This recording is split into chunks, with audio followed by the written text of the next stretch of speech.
सुबह सुबह प्रेम मंदिर के रास्ते से हम निकल पड़े कृष्ण जन्मभूमि की ओर। तो प्रेम मंदिर के रास्ते से कृष्ण जन्मभूमि का रास्ता काफी कम था, इस वजह से हम काफी जल्दी पहुंच गए।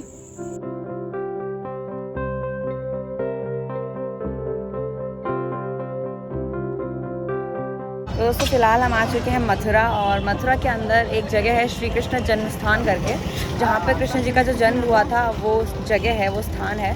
और वहाँ पे बहुत ही बड़ा और बहुत ही सुंदर मंदिर भी बना हुआ है। तो मथुरा के अंदर आने के बाद ये हमारा श्री कृष्ण जन्म स्थान, गेट नंबर 3 के अंदर यहाँ से हमें एंट्री करनी है।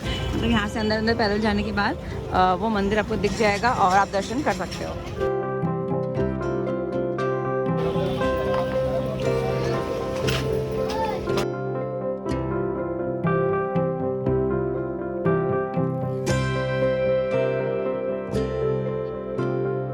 तो सामने है हमारा कृष्ण जन्मभूमि मंदिर, और आसपास की देखो छोटी छोटी दुकानें भी लगी हुई है, सारी चीज़ें मिल जाती हैं यहाँ पे, प्रसाद वगैरह भी। और थोड़ा सा ये बैरिकेड क्रॉस करके हमारा क्लोक रूम है, जहाँ पे आप अपना बैग वगैरह सबमिट कर सकते हो, क्योंकि बैग फ़ोन ये सब अलाउड नहीं है अंदर।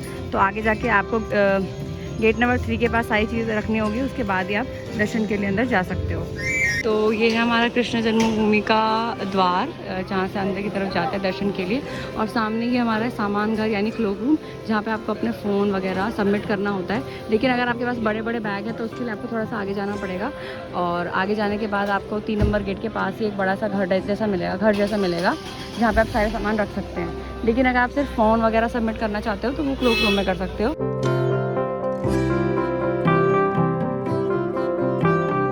दोस्तों अगर आप मथुरा आते हैं तो कृष्ण जन्मभूमि मंदिर, यानी जो मेरे पीछे आपको मंदिर दिख रहा है, यहाँ पे ज़रूर आइएगा, ज़रूर दर्शन करिएगा, क्योंकि ये वही जगह है जिसको माना जाता है जहाँ पे कृष्ण जी का जन्म हुआ था।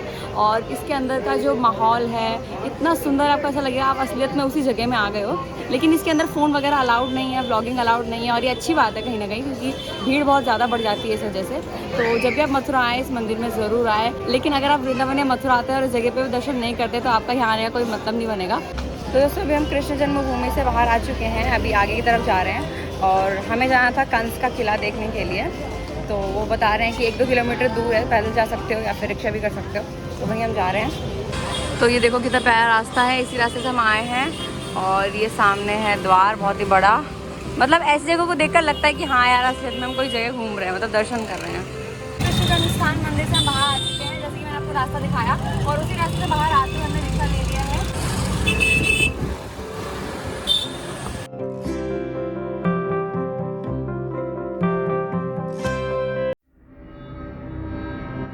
तो यही है वो किला जहाँ कंस कृष्ण जी की मृत्यु की योजना बनाया करते थे।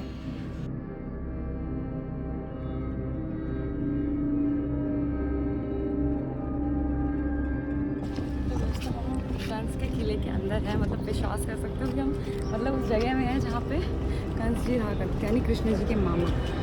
तो दोस्तों जैसे कि आपने किला देख लिया होगा, काफ़ी सुंदर है। यहाँ पे कोई भी डिज़ाइनिंग नहीं करी गई है या फिर कुछ सजाया नहीं गया है, जैसा कि पहले था ओरिजिनल वैसा का वैसा रखा गया है। इस वजह से यहाँ पे ऐसा लग रहा है कि हम असलियत में पुरानी जगह में ही हैं। और यहाँ से परिक्रमा मार्ग भी शुरू होता है, बिल्कुल गाँव जैसा वाइब आ रहा है।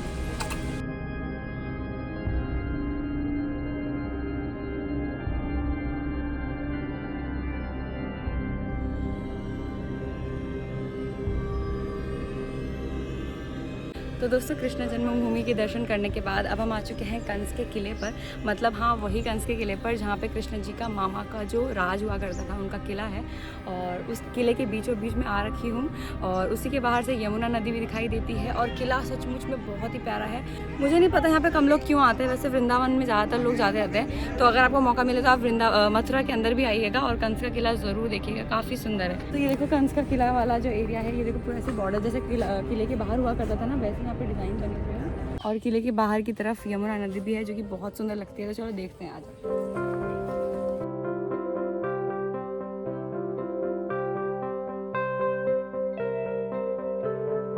तो दोस्तों आखिरकार हम आ ही गए कंस के किले पर, और ये जो आपको दिखाई दे रहा है ये सारा कंस का किले का ही एरिया है। ये पूरा घिरा हुआ है, बहुत ही पुराना है, इस वजह से टूट फूट गया है, बंदर वगैरह भी बहुत ज़्यादा है, इस वजह से व्लॉगिंग अच्छे से कर नहीं पाए। लेकिन ये किला बहुत ही सुंदर है। और सामने हमारी यमुना नदी है जहाँ पे लोग बोटिंग करते हुए दिखाई दे रहे होंगे आपको। और नीचे देख रहे हो बगीचा कितना सुंदर लग रहा है, बाग बगीचा। तो एक दिन के लिए मैं कंस बनने का एक्सपीरियंस ले रही हूँ कि कैसा लगता होगा उनको जब ये रहते होंगे, पूरा घूमते होंगे बाहर, ऐसे यमुना नदी का दर्शन करते होंगे। और सामने एक और मंदिर दिख रहा है, पता नहीं कौन सा है, काफ़ी सुंदर है।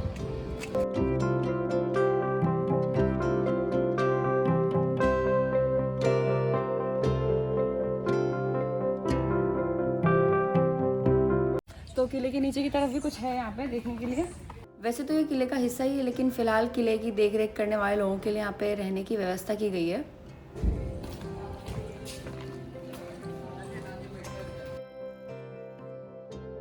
तो शायद ये घर भर तो बाद में बनाए होंगे, ऐसा मुझे लग रहा है।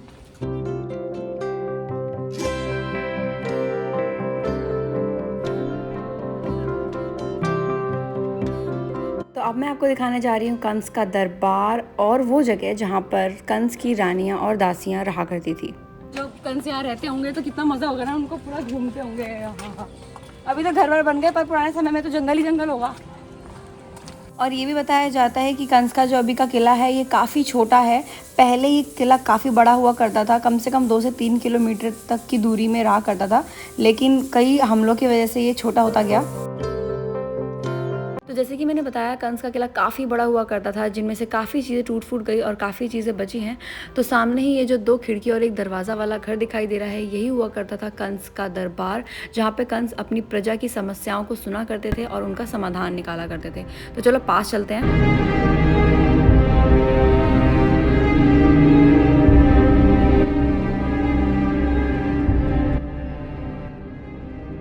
कंस किले की ये सीढ़ियाँ जो जाती है कृष्ण जन्मभूमि की ओर, यानी ये वही रास्ता है जिस रास्ते से कंस अपनी बहन देवकी से, यानी कृष्ण जी की माता से मिलने जाया करते थे जब वो कारागार में बंद थे। तो ये रहा कंस का किला, और इसी के बिल्कुल उल्टी तरफ यहाँ पर बोटिंग वगैरह भी होती है। बहुत ही प्यारा नज़ारा है, और साथ साथ ये जो रास्ता है ये तो और भी ज़्यादा प्यारा लग रहा है मुझे। ये देखो,